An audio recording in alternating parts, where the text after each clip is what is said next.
Welcome back to the Thrive 45 Method podcast with me, your host, nutritionist Stacey Nicole Smith. And this is the space where we talk all things weight loss and wellness for the woman in perimenopause and menopause. Now, let's get started with today's episode. Hey guys, what's up? All right, welcome back. Now, today you guys wanted to hear about why food cravings in peri and menopause. And this is a big topic because a lot of women are getting them and you're fighting through them. And it's very, very difficult to do that. So first, it's important to understand, why are we even getting them in the first place? And as you are probably experiencing, our hormones are fluctuating at this age, right? And it's not like a straight up and down, they're fluctuating a little bit. And so when we get a food craving, it's basically our body asking for a quick hit, a quick fix of something that is a little bit imbalanced in the body. So when we're having decreases in estrogen, for example, it's also affecting our serotonin and our dopamine. And these are kind of like our happy chemicals, our mood chemicals. And so obviously we want to bring those back up because we want to feel great. Also, progesterone is our calming hormone. That's starting to fluctuate and go down. And so you may be experiencing a little bit more anxiety. And how can we calm anxiety? A lot of people turn to food for comfort and to get those little hits of those happy chemicals to calm us down. And that would usually be in the form of carbs. With the fluctuations we're also experiencing, lucky us, right? More of a resistance to insulin. So what that means is, instead of our body efficiently using our food as fuel, it's having a tough time getting up to our cells. And so our body is going to signal us a craving in the form of like sugar cravings to give us a quick hit because it's trying to get it up there. So cravings are a signal, and they're trying to regulate something that's not quite regulated. Now, the good news is you can do it before the cravings even start. So I also want to say that they're all tied together. So when one is dysregulated, it's going to affect another one. So when the estrogen and progesterone are going down, that's affecting our cortisol. Now this can affect our sleep. What's it like when you don't get a good night's sleep? It's not good. The next day you're left having more food cravings, unnecessary hunger, and that's because with not enough sleep, it's dysregulating your hunger hormones. So what do most women do? What we've always done is we start to gain a little bit of weight, and we listen to that old advice of, okay, it's thermodynamics. I must have to just eat less than I burn off. So let me cut my calories. But here's the problem with that. Cutting your calories lower and lower isn't going to matter so much if you're not fixing the underlying issue, because you're going to still have cravings. So you might be able to do it for a little while with crazy willpower, but the system underneath is still dysregulated. So the body's biology is everything, right? Mother Nature made us amazing. So when the body is dysregulated, it wants to be regulated, and it's going to give you cravings to try and give that regulation. The problem is those cravings are going to give you a short, quick hit, and then you're going to be left having the cravings again, and it's a whole cycle. So this is why women are so frustrated, because you're doing these strict diets and you're trying hard. That's the frustrating part, right? You're trying and you're cutting your calories lower and you're getting rid of carbs, and you're doing keto and intermittent fasting and all these kinds of things, and it's not freaking working. And it's because the underlying system is dysregulated. So it's going to win every time unless you take care of that first. Because weight loss at this age, it's not a calorie problem. It is a signaling issue. You can't fight against the signaling. Well, you could try, but you're only going to be able to do it for so long because your biology is going to overpower it and it's going to win. So the solution is, let's get to the root and correct the signaling problem. And you can do this through food and lifestyle. So one of the first things you want to do is, number one, I see women doing this a lot. They'll skip breakfast because they heard intermittent fasting is the thing. And then you're frustrated because it's not working. Well, intermittent fasting can be great for some men. It can be great for some other things. And actually, I'm going to give you a hot tip that I wasn't going to give today, but I'm going to give it to you. If you wanted to experience the benefits of intermittent fasting, you would do it the opposite of what you're probably doing, which is most women will not eat breakfast and you won't eat until noon, and then that's your fasting window. This is not good for women because you want to really balance your blood sugar, balance your cortisol, balance everything properly. So this is going to work against you. But if you really want to believe in the benefits of intermittent fasting, because there are some, I would recommend instead doing the opposite and not eating in the evenings.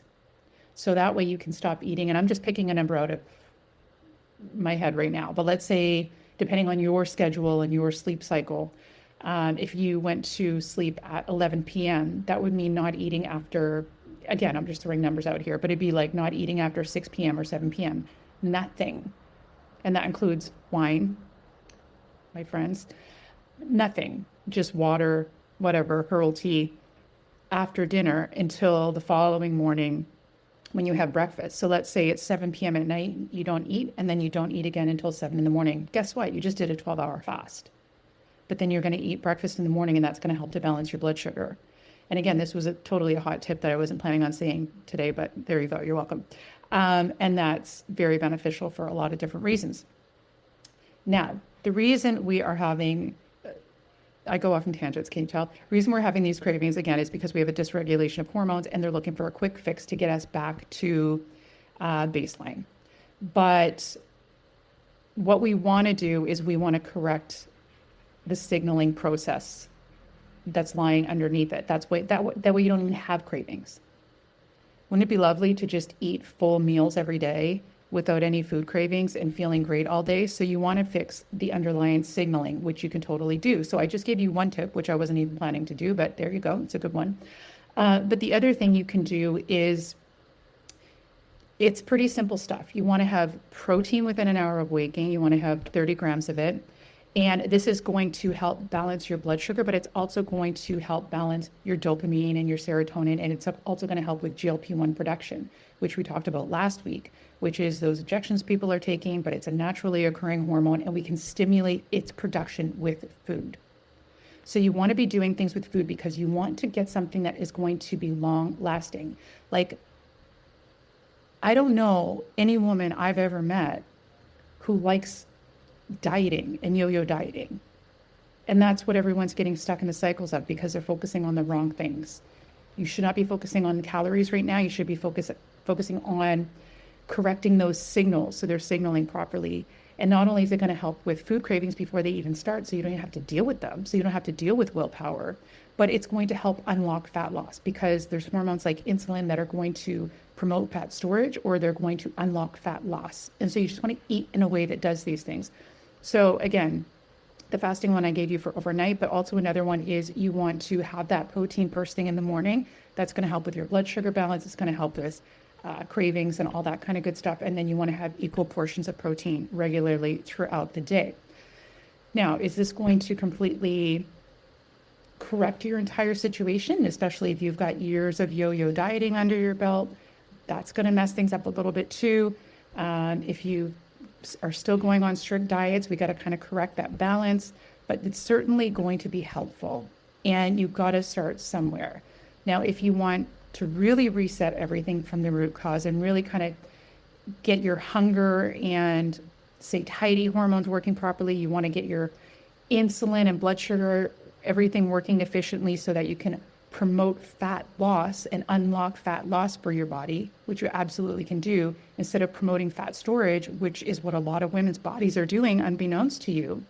So all this dieting and fighting through cravings and willpower is painful for no reason, because it's not going to work long term. But if this is something you're really interested in and getting a handle on, and you just want to get the signals properly, then I would encourage you to reach out to me personally through a DM and just send me the word interested. I take my clients through a 4-month process to really correct this internally. And you're probably saying, 4 months, I want my results next week. Well, that's what's keeping you stuck in the cycle. So to do it properly, you really got to do it slowly, and you want to reset the signals. That way, you're not fighting through willpower ever again. You're giving your body what it needs, and it's signaling to you properly.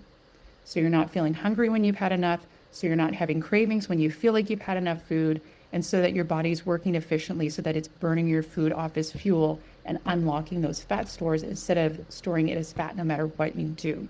So I hope that helps you guys. questions, leave them below. If this is something you want deeper, real help with, then send me a DM if you're very serious about it, and just put in the word interested. And of course, I'll know what that means and we'll have a quick conversation. Now, if you didn't want to go that deep and you're not quite sure yet, I did make a quiz for you guys, which is awesome. It's a 2-minute quiz. And most women I find fall into a weight loss resistant pattern. There's 3 distinct ones. So instead of following just generic advice, you want to see where you're at. And hopefully this can start to make sense of it for you. If you're interested in the quiz, it's a free 2-minute quiz. And it'll tell you which of the 3 patterns you fall in. Then comment below quiz or send me a private DM with the word quiz. You can also find all of this stuff at the link in my bio. Hope that helps you guys. And if anything gives you assurance, you're not broken. You're just fighting against signals that aren't quite signaling properly. But the good news is we can actually get them firing on all cylinders again. You just have to take more of a root cause approach and kind of know exactly what you're doing for the intricacies of it. But once it's set up, it works amazing and you don't got to deal with this stuff anymore. Anyway, hope that helps you. Have a wonderful rest of your day and shoot me a DM if you want any of the above. Otherwise, you can visit my bio as well. The stuff I have linked in there for you. All right, bye.